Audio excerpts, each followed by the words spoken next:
Hello, hello tout le monde. Coucou, coucou. C'est Karine. Allez, qui c'est qui est avec moi ce midi pour un Facebook Live, toujours sur Argent égale joie. Donc j'ai prévu depuis, ça fait le troisième jour, de proposer des Facebook Live sur Argent égale joie, que vous puissiez un petit peu découvrir quels sont les aspects que l'on vient découvrir ensemble dans ce programme. Bonjour, bonjour. N'hésitez pas à me faire des petits pouces, des petits likes, à me dire un petit peu comment vous arrivez. Aujourd'hui, nous allons traiter ensemble de l'argent et des comptes en banque. Voilà, ça fait partie un petit peu du programme, hein, de venir voir un petit peu quels sont nos rapports avec notre compte en banque.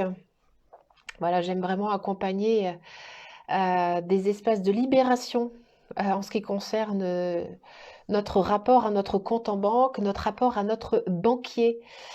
Mis à part si évidemment tu as une espèce de coffre-fort dans ta maison, c'est aussi OK d'avoir un coffre-fort chez soi, mais en général, l'argent ne circule pas directement enfin, je veux dire, ici à la maison, hein, ça circule par les comptes en banque avec des chiffres, avec, voilà, avec des choses très très intéressantes.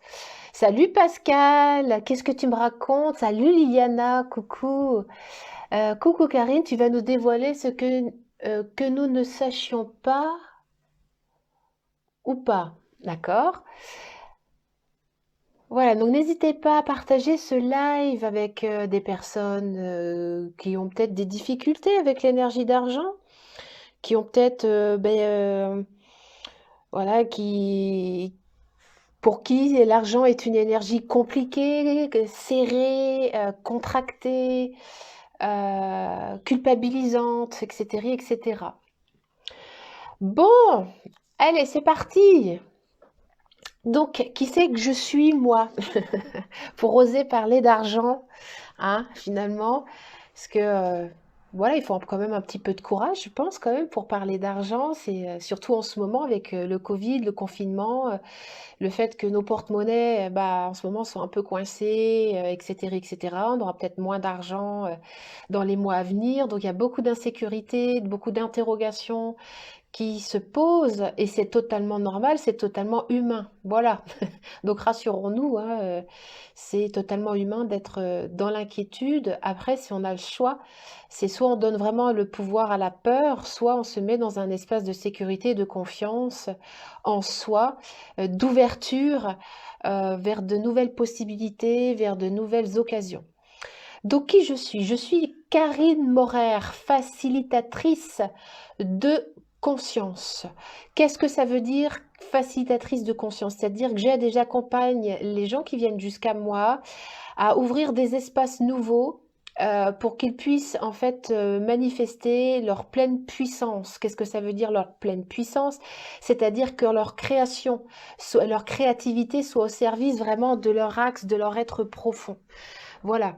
Et très souvent, eh bien, nous sommes un peu des anesthésiés, hein, de la création, de la puissance, parce que nous sommes un petit peu phagocytés par tout plein de devoirs, tout plein d'espaces, les espaces du passé, etc., etc. Donc j'aide et j'accompagne en fait des facilitations de conscience, tant dans l'énergie sexuelle que dans l'énergie d'argent.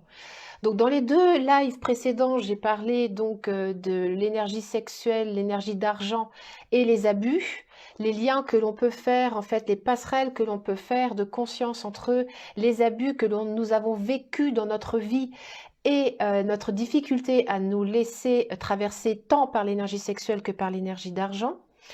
Et hier, je vous ai partagé un live où nous traitions en fait ensemble du couple, de la sexualité, de l'argent, que nous puissions observer avec beaucoup de bienveillance, évidemment, ces liens qu'il existe entre la sexualité qui est une monnaie vivante et comment en fait des jeux de pouvoir s'installent tant dans l'énergie sexuelle que dans l'énergie d'argent dans les couples.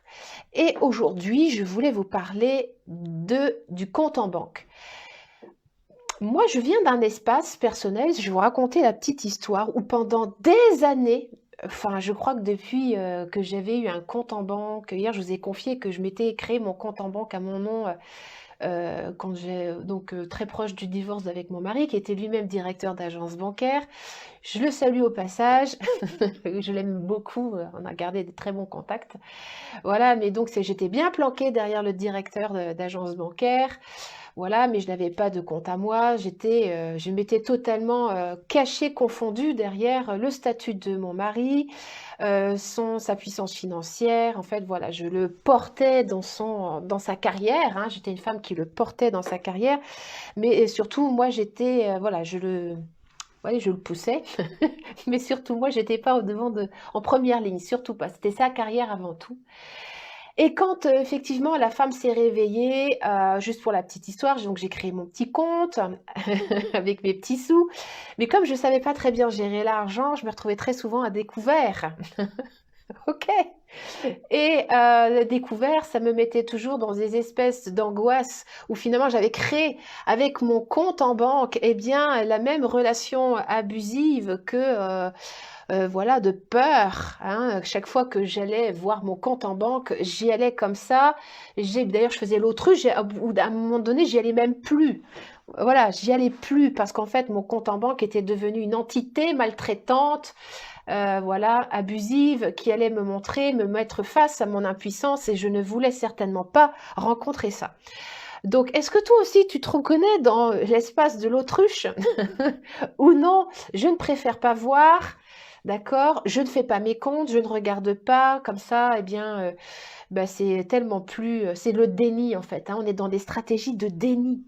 Il y a beaucoup de gens qui sont dans les stratégies de déni. Et à un moment donné, c'est quand même hyper intéressant d'aller voir, eh bien, qu'est-ce que ça cache en fait cette stratégie de déni, d'aller voir ses comptes en banque. Voilà, à quelle blessure fondamentale ça vient s'accrocher. Quelles sont les projections en fait que nous mettons dans notre rencontre avec notre banquier? Quel est le rapport que nous entretenons avec notre banquier? Est-ce que c'est un rapport où j'y vais pas, ou quand j'y vais, je suis mort de trouille, je comprends rien, ou au contraire, je suis dans un rapport de force? Voilà, c'est toujours très intéressant de voir toutes les projections que nous mettons en place à la fois dans notre rapport à notre compte en banque. En fait, notre compte en banque, moi, ce que j'ai compris, que c'est juste, en fait, c'est comme si tu transposais une partie je dirais le premier, deuxième, troisième chakra.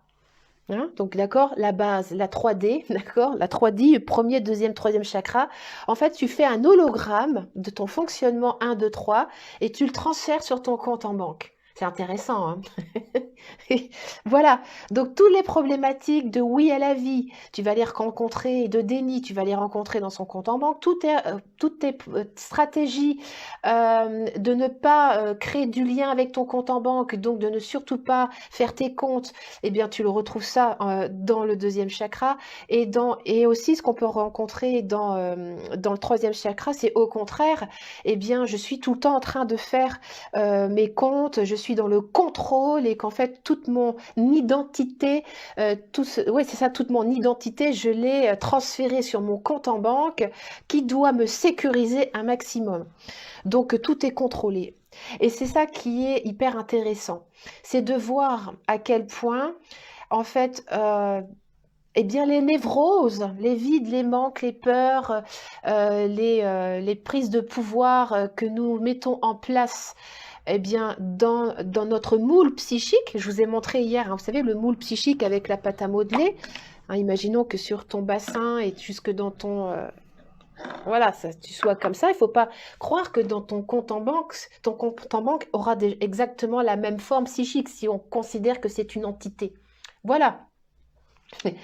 Donc, euh, utilisons en fait tout ce qui est à notre portée de conscience pour accepter de regarder qui nous sommes avec beaucoup de bienveillance.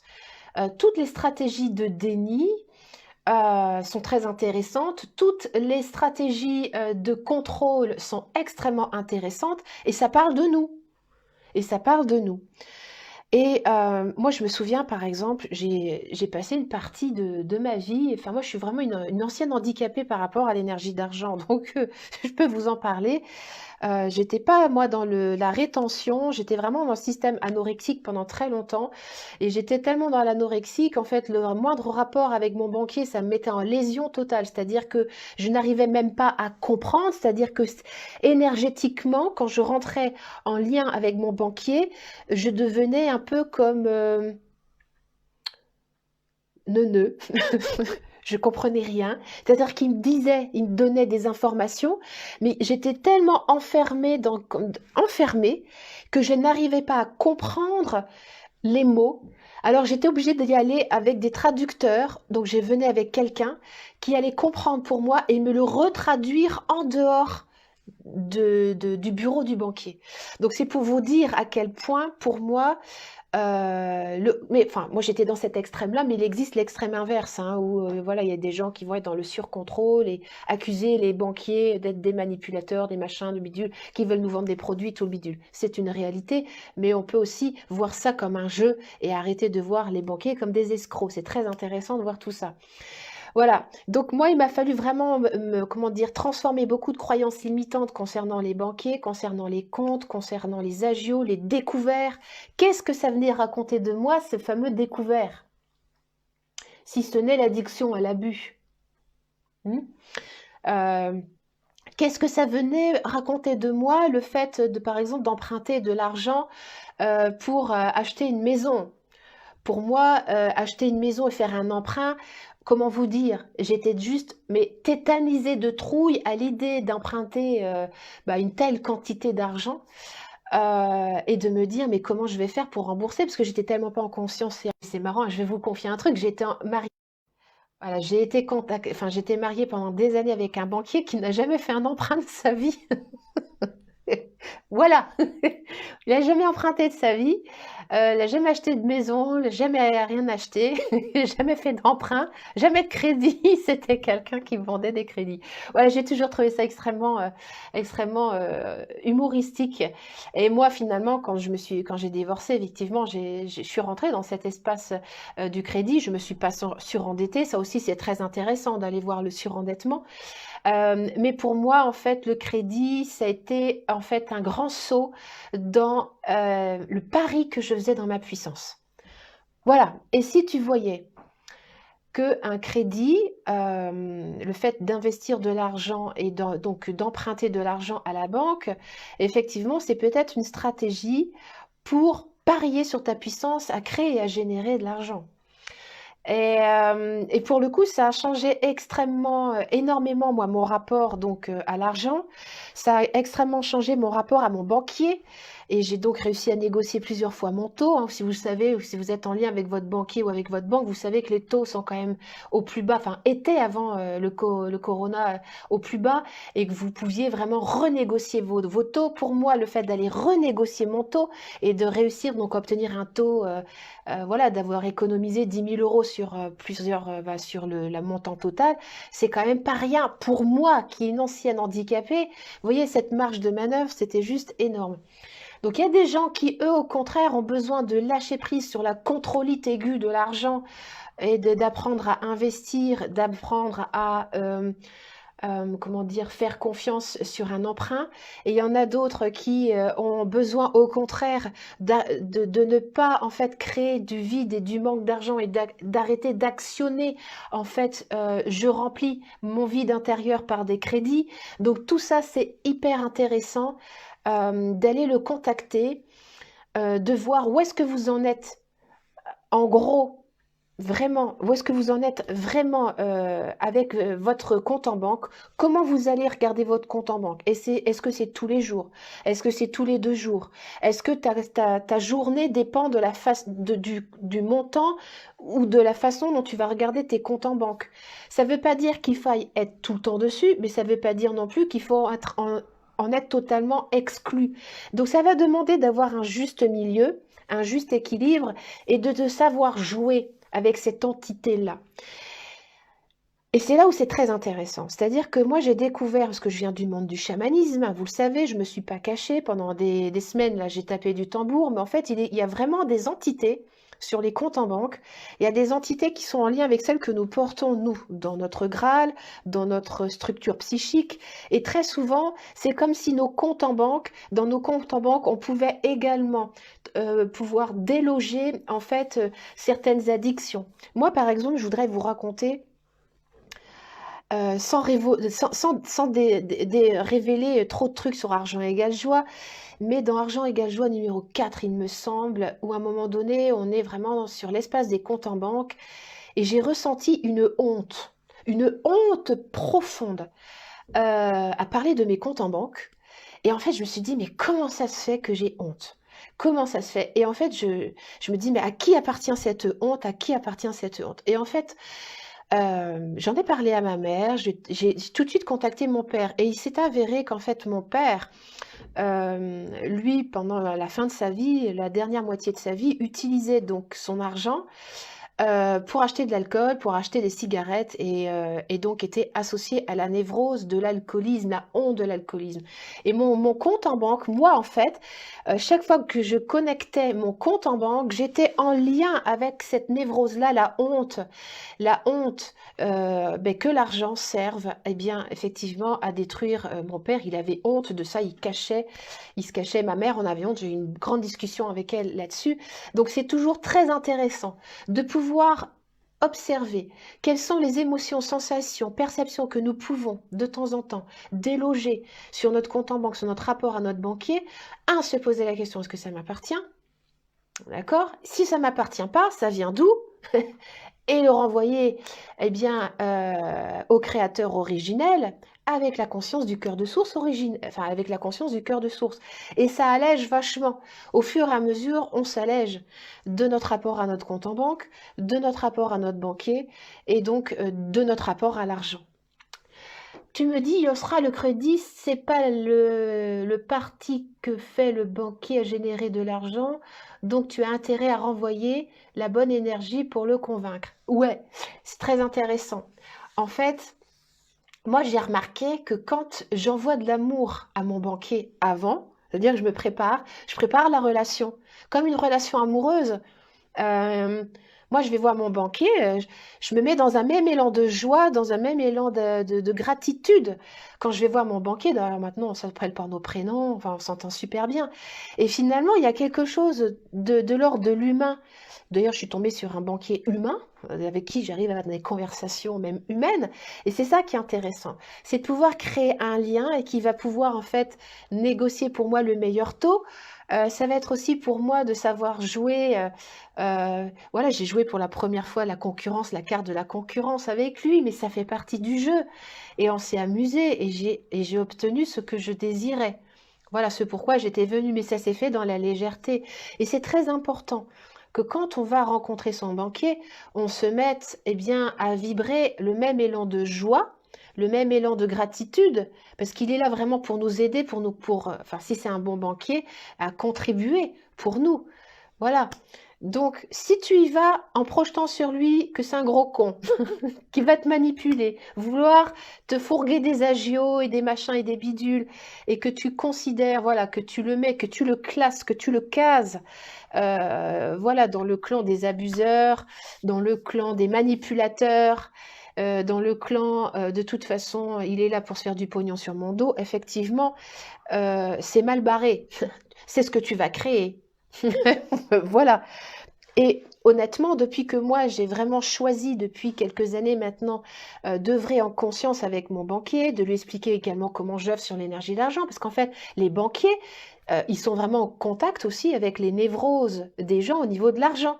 Donc, ils voient vraiment, ils sont vraiment dans le creuset. Et donc, j'aime beaucoup échanger avec lui. C'est très riche de pouvoir échanger, eh bien, quel type de stratégie il rencontre eh bien, dans sa clientèle, comment les gens se surendettent, comment d'autres n'arrivent pas en fait à lâcher l'argent, comment d'autres vont se batailler des héritages. Voilà, c'est très intéressant et ça parle de nous. Tout ça, ça parle de nous. Et comment est-ce que tu es prêt et comment est-ce que tu es prête à te regarder avec beaucoup d'humilité dans tes fonctionnements pour alléger, ton être intérieur et alléger cette énergie d'argent qui est juste la conséquence de qui tu es, de comment te laisses traverser par tout ça. Alors, est-ce que vous avez des petites réflexions par rapport à ce que je vous raconte là? Euh, Pascal, tu me dis, je n'ai jamais fait l'autruche pour aller voir les contes, mais je suis toujours à jongler avec le découvert. Ouais, c'est intéressant. C'est très intéressant, Pascal. C'est d'aller voir justement l'espace. Tu vois, c'est pour moi dans le bassin, c'est ce que je disais l'autre jour, c'est d'aller voir dans le Graal. Tu vois, c'est pour ça que j'œuvre dans le bassin. C'est parce qu'il y a peut-être encore une petite rustine à aller chercher. Petite rustine que, voilà, qu'est-ce que ça veut dire être à découvert? Alors, pour ceux qui n'ont jamais été à découvert, alors c'est très, comment dire, tout est possible. C'est-à-dire que pour les gens qui luttent contre continuellement le fait d'être à découvert, et j'en ai eu comme ça qui ne supportent pas d'être à découvert, qu'est-ce que ça veut dire? Qu'est-ce que ça traduit de cette psychorigidité à devoir ne absolument pas dépasser le découvert, enfin d'aller dans le découvert? Voilà, donc est-ce que justement, ça serait pas intéressant de mettre un petit peu de, voilà, de mou là-dedans, de s'octroyer quand même un mouvement de respiration avec cette autorisation? Qu'est-ce que ça veut dire aussi d'être toujours à découvert? Le découvert, c'est une possibilité. Mais dès qu'on lutte contre une énergie, on se rigidifie et voilà, il y a quelque chose qui est...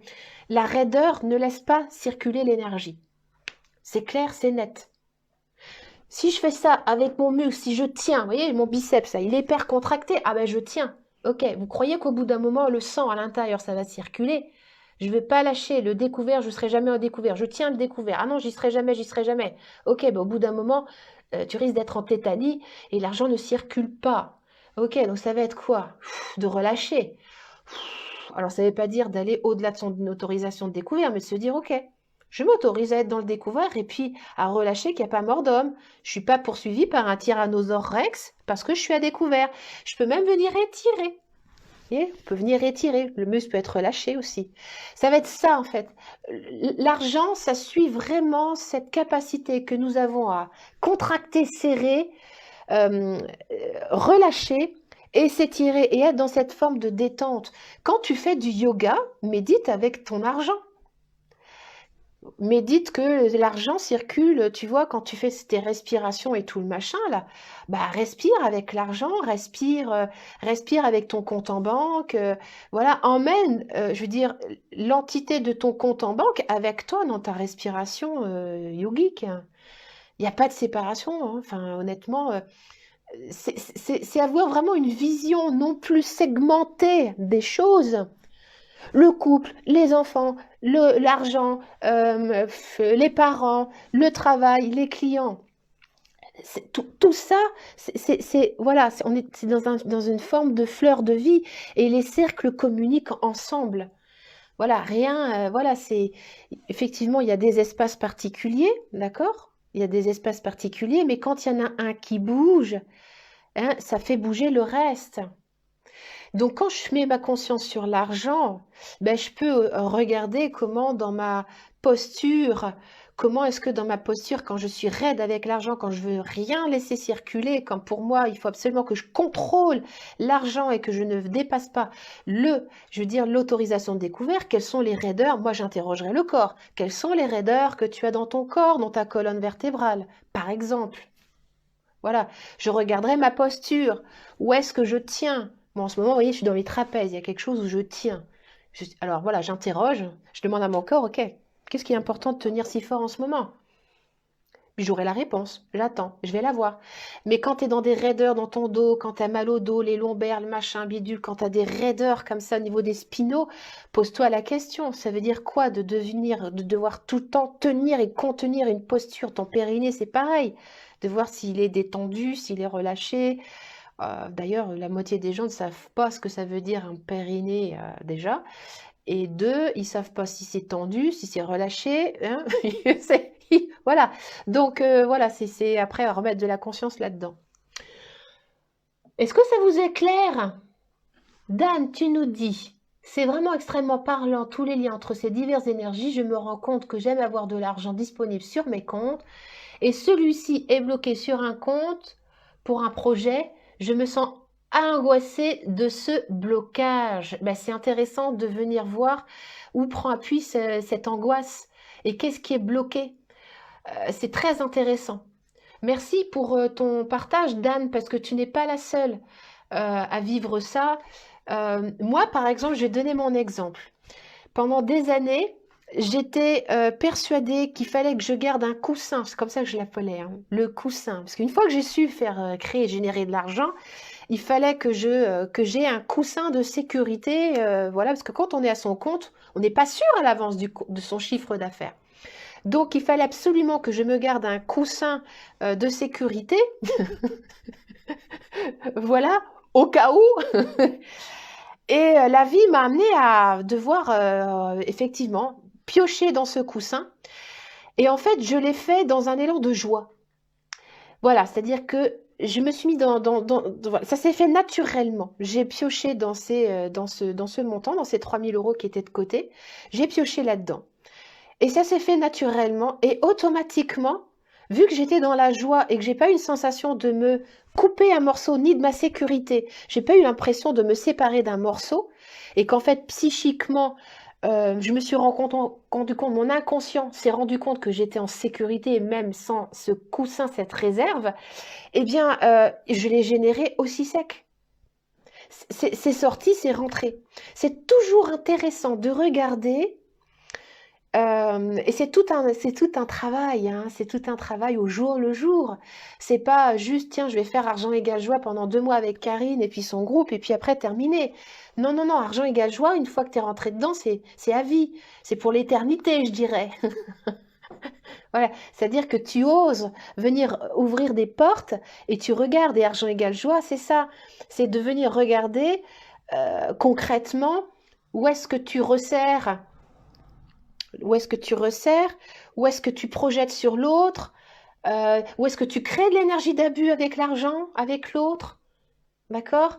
Où est-ce que tu as peur, où est-ce que tu bloques, et de venir interroger le blocage derrière, et puis se lancer des défis. Moi, je me suis lancé ce défi, j'ai investi cet argent-là. Ok, je me suis dépossédée de ce coussin, et puis bizarrement, eh ben, il est revenu. Voilà, bizarrement, c'est la loi je dirais la loi de l'énergie, c'est ça. C'est quand tu choisis de laisser, comment dire, une énergie te quitter par le cœur de source, donc dans cette joie, le cœur de source veut dire la gratitude, à partir d'un espace sécure et confiant, et non pas un espace, ok, j'investis là-dedans, mais pour le coup j'ai peur, je suis mort de trouille, donc je suis dans le ventre, et ça vient encore plus alimenter la peur et la trouille. Donc quand tu arrives vraiment à te mettre dans cet élan de confiance et de sécurité, voilà, tu pars de ce pôle magnétique cardiaque, automatiquement ce qui sort, il n'y a pas de séparation, ça rentre automatiquement. C'est à l'image du tore énergétique, ce qui sort rentre automatiquement. Voilà, c'était vraiment, je me suis lancé cette espèce de petit défi et puis je me suis rendu compte, donc mon inconscient, en fait, plus tu te lances des défis et plus tu vois finalement que bah, ça fonctionne, plus ton subconscient inconscient, bah, en fait, il est là, ah ouais, ah d'accord, donc il n'y a pas de danger. Lui, il veut des preuves. L'inconscient, il veut des preuves, il veut des actions qui lui prouvent le contraire de ce à quoi il a été programmé. C'est-à-dire que quand je me dépossède de l'argent, c'est la catastrophe. Voilà, c'est la catastrophe. Je crève de faim, puisqu'on a ces programmes-là, subconscient, émotionnellement parlant, hein, d'accord? On a vraiment ces gros problèmes-là au niveau de notre subconscient inconscient, hein, de nos aïeux, de l'humanité. Quand j'ai pas d'argent, je crève. Voilà. Sachant que notre corps physique, en fait, quand tu viens vraiment questionner le reptilien, le cerveau reptilien, il a besoin d'eau, de nourriture, de dormir, de sexualité, et puis dans le même manière, un peu besoin d'amour aussi, hein. D'accord? Donc les besoins de base ne sont certainement pas l'énergie d'argent, sauf que nous l'avons transféré en fait dedans, et le reptilien, lui, il a vraiment intégré que il y a des associations. Si j'ai pas d'argent, je crève. C'est exactement ce que je rencontre également chez les fumeurs, dans leur reptilien. Si je ne fume pas, je suis en sécure et ça va pas. Je suis stressée si je ne fume pas. Il y a des très grosses associations qui sont totalement erronées. Et le job dans Argent égale joie, ça va être de sortir de ces programmes là où tout est erroné pour en créer d'autres. Donc rejoins-nous dans Argent égale joie. J'ai proposé ce tarif confinement. Il était prévu, le dernier que j'ai fait au mois de novembre était à 1200 €, si je me souviens bien. J'avais prévu celui-ci à 1005, quelque chose comme ça. Et là, je vous le propose à 499 €, payable en une fois, deux fois ou quatre fois. Donc c'est hyper intéressant. Donc si l'argent était encore pour toi un frein, si tu avais encore besoin de te carapater derrière la résistance de l'argent, moi j'ai vraiment fait en fait ce chemin inverse de lâcher vraiment le tarif, vous voyez la psychorigidité du tarif pour me mettre dans une forme de souplesse. Et cette souplesse-là m'amène en fait bien à mettre un tarif dans lequel je pense beaucoup de gens vont pouvoir plus respirer. Donc est-ce que tu es prête et prêt à venir respirer avec nous pour déloger tous les mensonges, tous les verrous que tu as mis en place dans ton inconscient subconscient, qui ne te permettent pas de laisser cette énergie rentrer librement et sortir librement de ton univers. Donc, je vous ai mis le lien juste au-dessus. Voilà, pour moi, l'argent, c'est juste un outil pour se rencontrer soi.